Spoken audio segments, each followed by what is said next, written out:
Vamos abrir as nossas Bíblias. 1 Samuel, capítulo 15. Primeiro livro do profeta Samuel, capítulo de número 15. Eu quero ler com os irmãos a partir do versículo 24.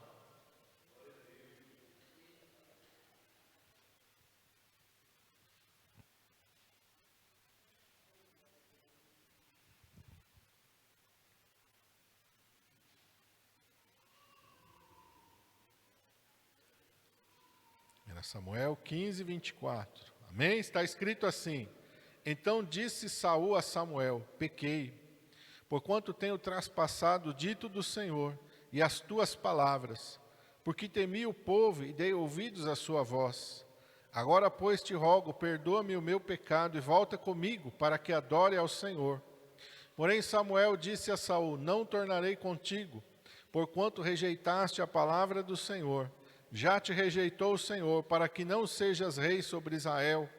E virando-se Samuel para Seir, ele lhe pegou pela borda da capa e a rasgou.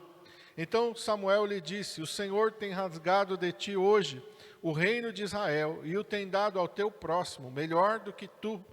E também aquele que é a força de Israel não mente, nem se arrepende, porquanto não é homem para que se arrependa. Disse ele então: Pequei, honra-me, porém, agora, diante dos anciãos do meu povo e diante de Israel, e volta comigo, para que adore o Senhor teu Deus. Então Samuel se tornou atrás de Saul, e Saul adorou ao Senhor. Amém? Até aqui, vamos orar. Pai, em nome de Jesus, nós, Senhor, estamos diante da tua palavra, Senhor. Senhor, nós te pedimos, fala, Senhor, tudo aquilo que o teu Espírito Santo tem preparado para entregar para as nossas vidas nesta manhã, através da tua palavra. Senhor, enquanto tu falas, ó Pai, tu tens toda a liberdade, Senhor, para se mover no nosso meio, para operar em nós tudo aquilo, Senhor, que é da tua vontade. Senhor, a tua palavra é viva e eficaz. A tua palavra é poderosa, que é todo o poder da tua palavra, Pai, se manifeste na nossa vida. E que toda ação do teu Espírito Santo nos leva, Senhor, à obediência e à submissão à tua palavra. Usa-me, Senhor, eu te peço nesta manhã, ó Espírito Santo, Pai, que não sejam as minhas, mas que sejam as tuas palavras, ó Senhor, nesta manhã. Eu te peço em nome de Jesus. Amém. Amém? Os irmãos podem se assentar.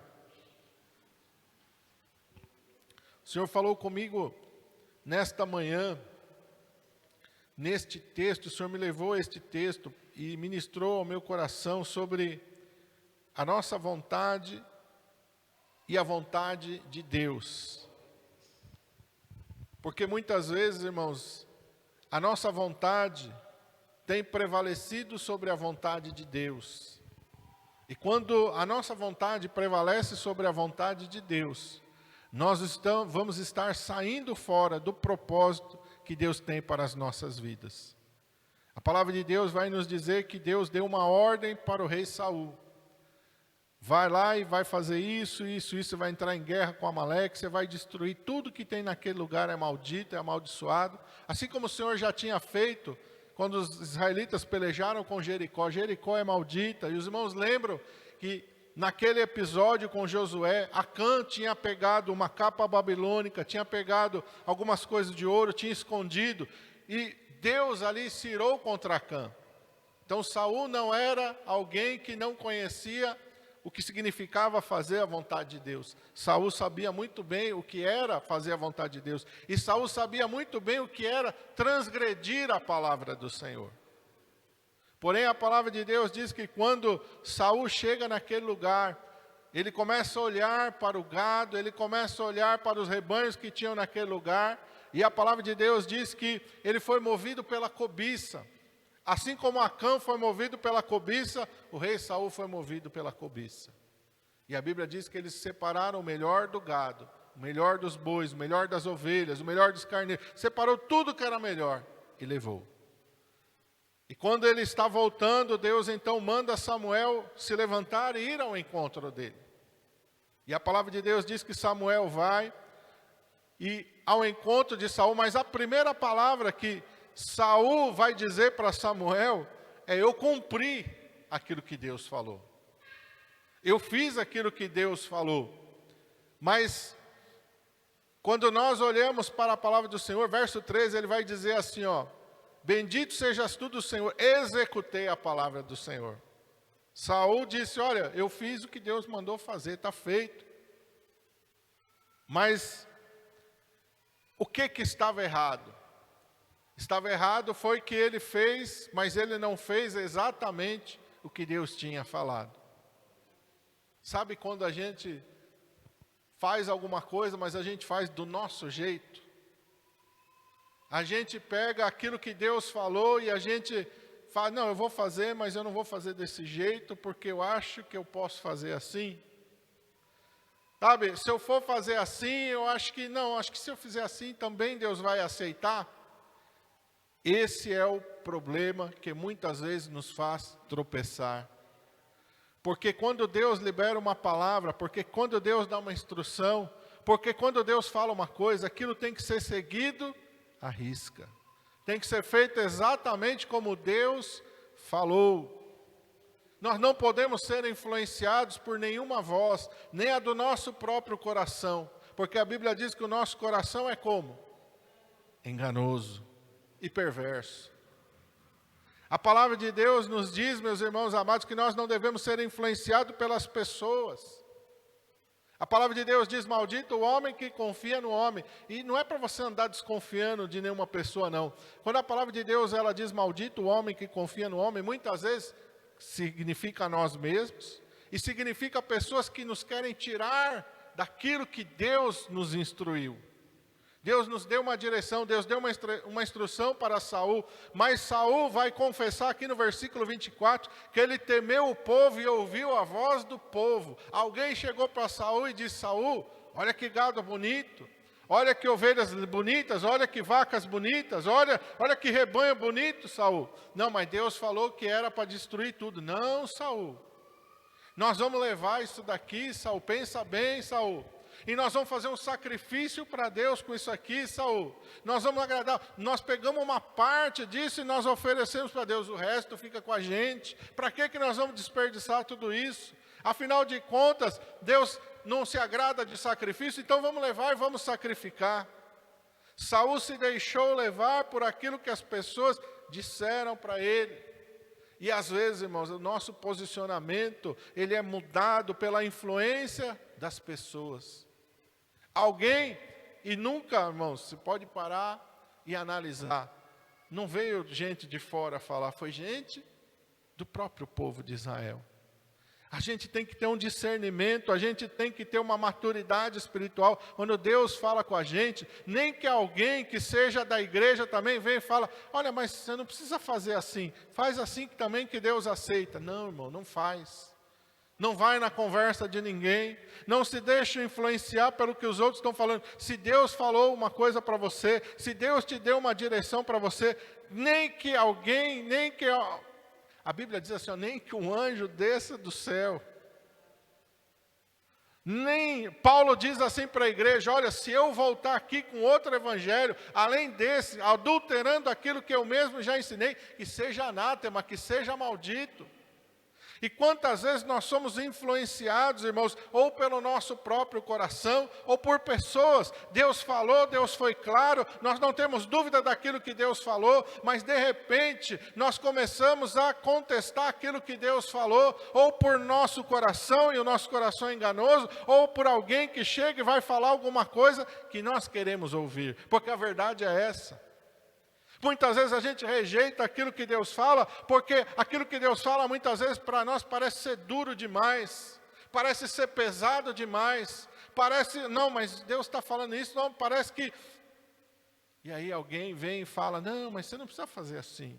E é tudo que a gente queria ouvir. Faz assim também que Deus também vai aceitar, era tudo que a gente precisava. Alguém no lugar de Deus para nos abençoar, sendo que não tem bênção quando a gente sai da vontade de Deus. Deus foi bem claro com Saul e Deus falou, mas Saul se deixou levar. E esse foi o erro de Saul. Saul era alguém que era impulsivo. Alguém que agia por conta própria na emoção e no calor do momento. Não foi a primeira vez que ele pecou dessa maneira, não foi a primeira vez que ele errou dessa maneira. Antes dele sair para a guerra contra os filisteus, num outro episódio, Samuel diz: reúne o povo, reúne o exército, me aguarda 7 dias. Eu vou lá, vou sacrificar ao Senhor, abençoo você e o povo, e vocês vão para a batalha. E a palavra de Deus diz que no 7º dia, ele estava angustiado, agoniado, porque Samuel ainda não tinha chegado, mas o dia 7º não tinha acabado. E a palavra de Deus diz que ele olhou e viu que o povo começava a se dispersar, e aí ele disse para alguém: olha, prepara o sacrifício que eu mesmo vou sacrificar, eu não vou esperar Samuel mais. E a Bíblia diz que quando ele terminou de fazer o sacrifício, e ainda o dia 7º não tinha acabado, Samuel chegou. Porque Deus não vai dar uma palavra e ele não vai cumprir, ele vai cumprir. Deus falou: espera 7 dias. Antes de terminar o 7º dia, Samuel chegou. Porém, Saul se precipitou e já tinha oferecido o sacrifício. E Samuel disse para ele: que fizestes? Tu foste nécio, tu foste precipitado. E quantas vezes nós somos precipitados, irmãos? Quando o Salmo 40 nos diz para nós esperarmos com paciência no Senhor. O tempo, diz Eclesiastes, não é o nosso tempo. Há tempo determinado para todas as coisas. E o tempo é de Deus, não é nosso. Deus sabe o tempo certo, o momento certo de cumprir a sua palavra. Não é do jeito que a gente quer, não é no tempo que a gente quer. E isso muitas vezes, irmãos, nos faz nos precipitar. A gente olha para Saul, a gente condena Saul, mas às vezes nós agimos como Saul. As nossas ações são as mesmas ações de Saul.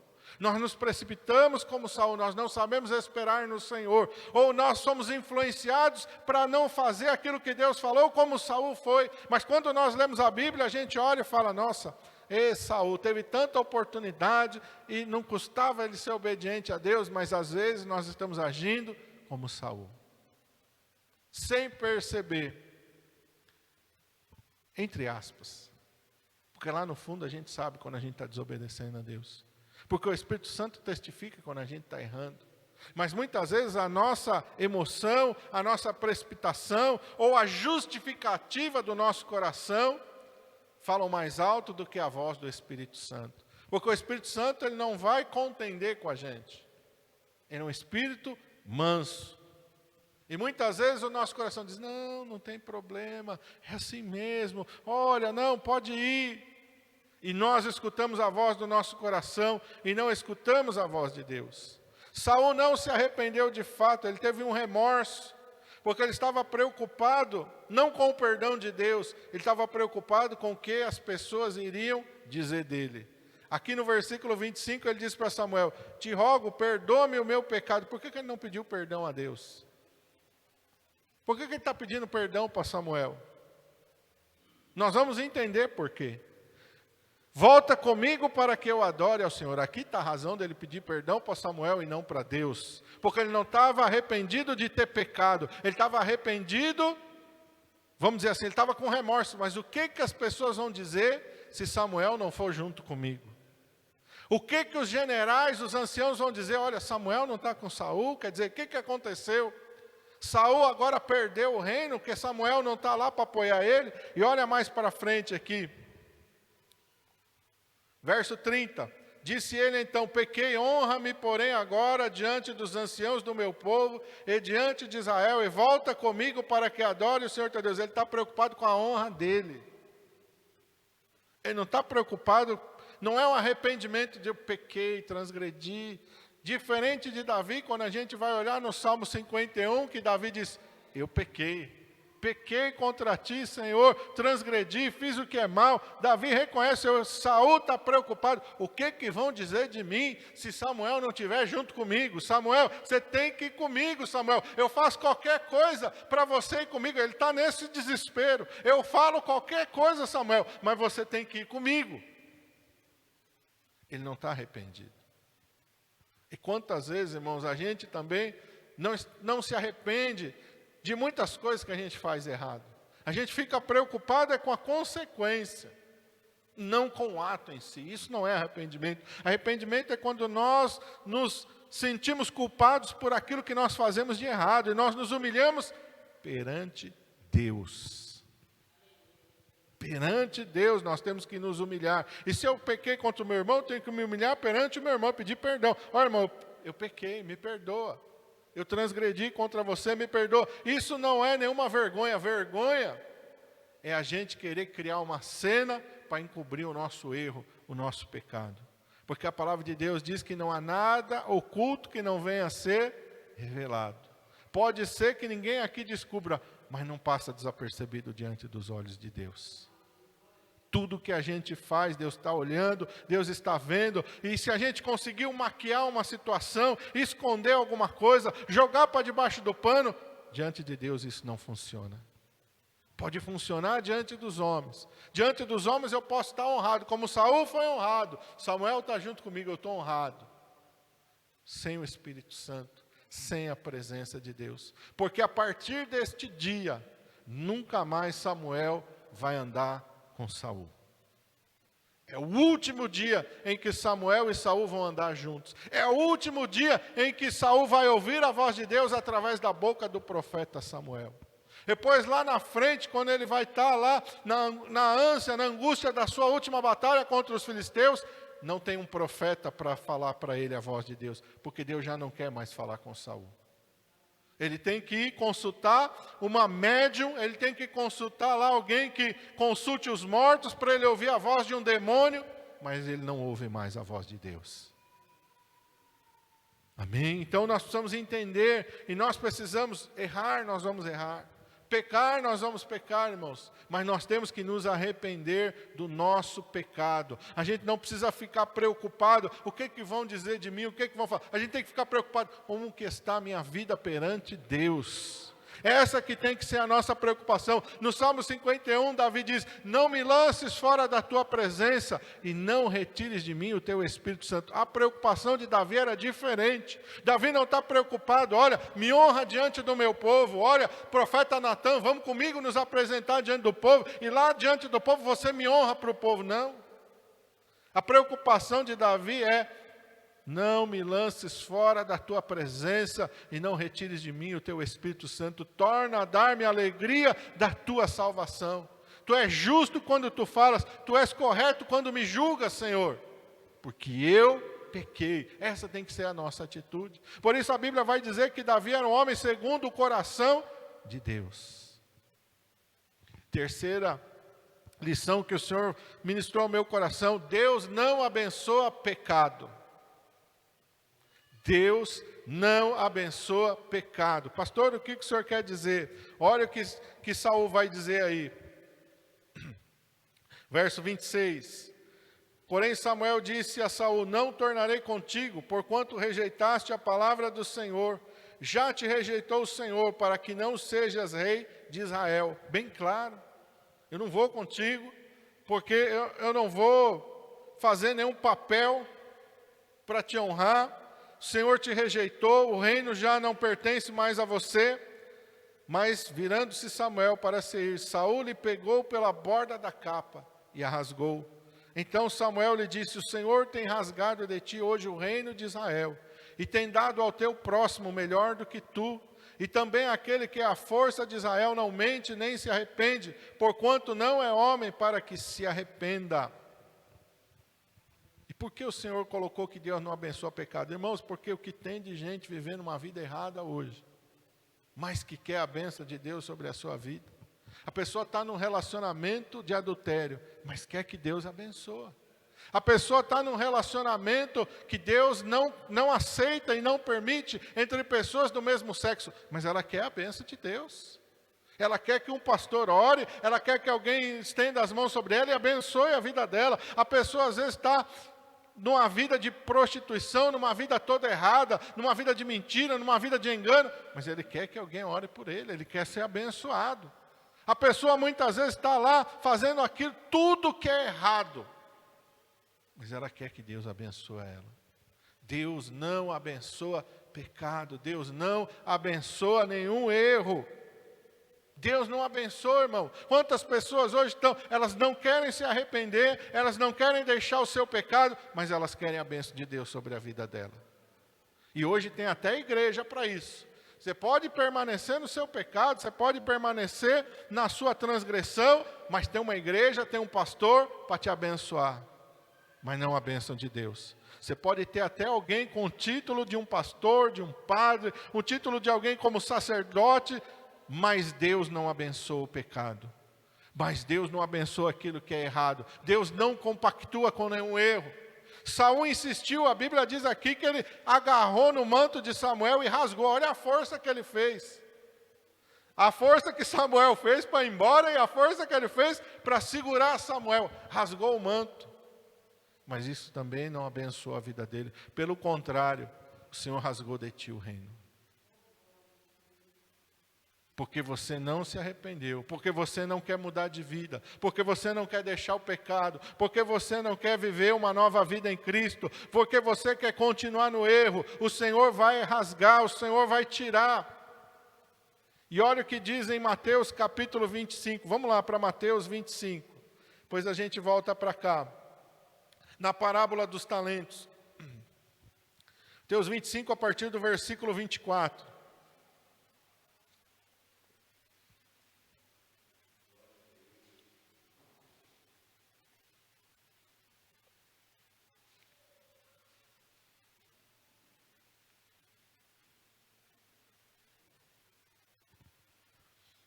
Está escrito assim, o Senhor Jesus está falando, mas chegando também o que recebera 1 talento, disse, Senhor, eu conhecia-te, que és homem duro, que ceifas onde não semeaste, e ajuntas onde não espalhaste, e atemorizado escondi na terra o teu talento, aqui tens o que é teu. Respondendo, porém, o seu senhor, disse-lhe, mau e negligente servo, sabes que ceifo onde não semeei, e ajunto onde não espalhei. Devias então ter dado o meu dinheiro aos banqueiros, e quando eu viesse, receberia o que é meu com juros. Tirai-lhe, pois, o talento, e dai-o ao que tem 10 talentos, porque a qualquer que tiver será dado e terá em abundância, mas ao que não tiver, até o que tem, ser-lhe-á tirado. Por que isso aconteceu com o servo? Não era servo? Não recebeu um talento de Deus? Mas não fez o que o seu senhor disse. Não fez o que o seu senhor disse, porque a ordem do Senhor é granjeai talentos. Estou dando talentos, granjeie talentos. A ordem do Senhor é trabalhem com os talentos que eu te dei. Faça alguma coisa com os talentos que eu coloquei nas tuas mãos. E o que ele fez? Enterrou o talento dele na terra. Ele devolveu aquilo que era do Senhor? Devolveu. Ele roubou? Não. Mas ele não fez aquilo que o Senhor lhe disse para fazer. E aos olhos do Senhor, como que ele era? Mau e negligente servo. Nós somos servos de Deus, irmãos. Mas se a gente quiser ser um servo classificado por Deus como bom, a gente tem que fazer aquilo que o Senhor disse para fazer. O Senhor colocou um talento na tua mão, trabalhe com o talento que Deus te deu. O Senhor te entregou um ministério na tua mão, trabalha com o ministério que Deus te deu. O Senhor colocou a palavra do Evangelho na tua boca, não cale a tua boca. Não feche a tua boca, toda oportunidade que você tiver, fale de Jesus. O Senhor te deu uma boca para você orar pelas pessoas, ore, não perca a oportunidade de orar, não perca nenhuma oportunidade de ser sal e luz nesta terra. Quantos crentes hoje estão com a boca fechada? Tem a oportunidade de pregar o Evangelho e não prega, tem a oportunidade de orar e não ora, tem a oportunidade de ministrar alguma coisa na vida de alguma pessoa, mas não ministra. Está enterrando o talento. Deus nos chamou para sermos o quê? Sal e luz. Qual dos dois que passa desapercebido, irmão? Nenhum. Eu costumo brincar com as irmãs, falar, vai fazer um suco, em vez de sal, em vez do açúcar, coloca o sal para ver se dá para salvar o suco. Não salva. Vai adoçar o café, põe sal lá. Salva? Não salva. Porque o sal não passa desapercebido.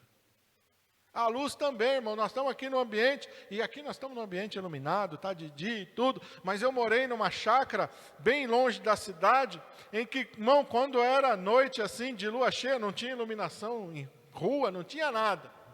Quando era noite de lua cheia, dava para ver a sombra, a minha sombra caminhando, dava para ver a sombra das árvores, e quando era noite sem lua, irmão, misericórdia. Eu tentasse dar lá 10 passos, eu ia tropeçar e ia cair. Ou ia dar de cara em alguma coisa que eu não estava nem vendo. Se riscasse um fósforo, acendesse uma vela, naquele ambiente, quanta diferença fazia. Jesus disse, a nossa luz tem que ser feita resplandecer. Ninguém acende uma lâmpada e coloca lá no lugar embaixo, escondido. Tem que ficar no lugar onde todos vejam. Irmãos, assim a nossa vida tem que ser. A vida do crente, ela tem que resplandecer a glória de Deus. Deus tem prazer, irmãos, em que nós manifestemos o seu poder e a sua glória. E aonde que Deus vai manifestar o seu poder e a sua glória em nós? Na nossa vida. A vida do crente, ela manifesta a glória de Deus. De que maneira, irmãos? Nós não somos do mundo, nós não vivemos no mundo, nós não agimos como o mundo, nós não falamos como o mundo. As pessoas têm que olhar para nós e têm que ver uma diferença, irmão. Tem uma diferença ali, tem uma diferença na vida daquela pessoa. O que ele é? Ah, ele é crente. Antigamente, irmão, de longe as pessoas falavam, ali vai um crente. Não era assim? Antigamente era assim. Todo crente estava ali, a sua vestimenta era diferente, a sua Bíblia, mas hoje em dia tem crente que você olha e você não sabe se ele é crente, se ele não é crente.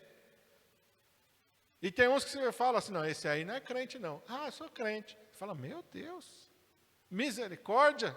Não é assim, irmãos? A Bíblia, hoje o pessoal não ama mais a Bíblia. Quantos não querem nem carregar mais a Bíblia? A espada de Deus, o Senhor nos deu uma espada aqui, nós temos que carregar. Amém? Para testificar, mesmo sou crente, sou de Jesus. E a minha Bíblia então é grandona, não dá nem para esconder. Nem que eu quisesse, mas eu não quero esconder. Né? E quando eu falo por mim, tá, irmão?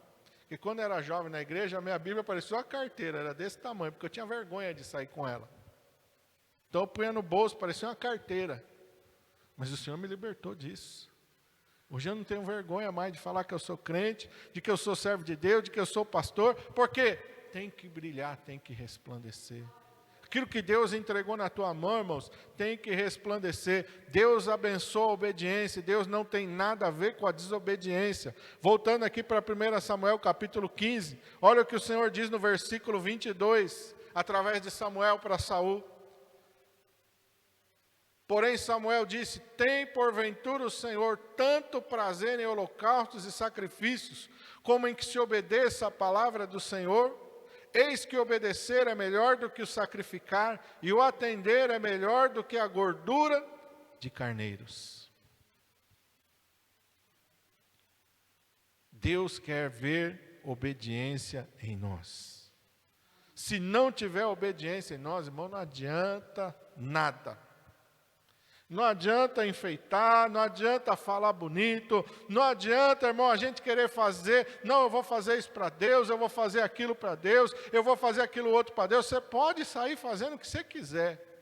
Se a tua vida não está em obediência, Deus não vai aceitar é nada. Deus não quer saber de nada, irmão, nada que você fizer, e tem tantas pessoas que são assim. Ela não consegue viver na obediência, mas ela está ali, ela está fazendo uma coisa, ela está fazendo outra, Por quê? Porque ela, por não estar na obediência, ela não tem a comunhão com Deus, e ela tenta compensar isso através de sacrifício. Mas o Senhor não tem prazer em sacrifício, quando a vida está na desobediência, quando a vida está no erro. Deus não tem, Deus não aceita, Deus não quer. Deus diz para Saul, tirei o reino de ti, rasguei o reino de ti. Por quê? Por causa da desobediência. Nós precisamos vigiar para a gente não perder ministério, para a gente não perder a obra de Deus, para a gente não perder a salvação, por causa da desobediência, irmãos. Deus não vai compactuar com desobediência. Aquele servo do talento, o Senhor diz, tira ele daqui, lança ele nas trevas exteriores. Pega esse servo aqui que não fez o que eu falei, que enterrou meu talento, que não granjeou dos talentos, amarra ele e lança ele nas trevas exteriores. Irmão, ele perdeu a salvação. E tem gente que acha que não vai perder a salvação, está no erro, está no pecado, está na desobediência, está no engano, e acha que vai dar tudo certo no final. Olha para o final da vida de Saul, vê se deu tudo certo. Vê se deu tudo certo, irmão. O caminho da desobediência não dá certo. É por isso que a palavra de Deus diz: há caminho que ao homem parece que é direito, mas o seu fim é morte. E quando a Bíblia fala morte, não está falando só de morte física não, irmão. Está falando pior, da morte espiritual. Está falando da condenação do inferno. Quantas pessoas, e Saul foi um homem que foi cheio do Espírito Santo. Se você olha, quando Deus separa ele, Deus unge ele rei, ele é cheio do Espírito Santo, ele profetiza. Irmãos, a Bíblia diz que Deus mudou o coração dele, e ele se tornou um novo homem. Ele teve uma experiência genuína com Deus. Não é alguém que você vai olhar e falar: não, mas Saul nunca andou na presença de Deus. Não, andou sim. E por que ele vai, irmãos, ter um final de vida tão longe da presença de Deus? Falta de obediência e de submissão. Toda vez que eu desobedeço, eu dou um passo para longe de Deus. Toda vez que eu insisto em fazer o que eu quero, em vez de fazer aquilo que Deus quer, eu estou dando um passo para longe de Deus. Eu estou dando um passo na direção contrária de Deus. Quem que é desobediente desde o princípio? Jesus falou: o diabo, ele é desobediente desde o princípio. E quem anda na desobediência? Está sendo influenciado por quê, irmão? Não é difícil da gente entender. Jesus disse: eu desci do céu não para fazer a minha vontade, mas para fazer a vontade do Pai que me enviou. Até no último momento, no Getsemane, ante a agonia da morte, que ele sabia que estava se aproximando: Pai, se possível, afasta de mim esse cálice. Todavia, não seja feita a minha, mas sim a tua vontade. Eu me submeto à tua vontade, mesmo que a tua vontade me leve para a cruz, mesmo que a tua vontade me leve para a morte, mesmo que a tua vontade me leve para ser açoitado, aleluia. Eu vou me submeter. Eu vou me submeter, eu vou me sujeitar, porque o caminho da obediência nos leva à vida, mas o caminho da desobediência nos leva à morte. Saul, o mais importante aqui não é ele perder o reino, irmão. O principal foi ele perder a presença do Espírito Santo na vida. Porque a palavra de Deus diz que o Espírito Santo se retirou da vida dele e um demônio passou a atormentar a vida dele. Quanta diferença, irmão, entre você ser cheio do Espírito Santo e a pessoa ser atormentada por demônio. A pessoa ele vivia angustiado, agoniado, perturbado. Dali para frente você vai ver só Saul perturbado. Tem que arrumar alguém para tocar, para louvar, para o demônio poder sair embora, para ele ter um momento de alívio na vida dele. Porque não se submeteu à vontade de Deus.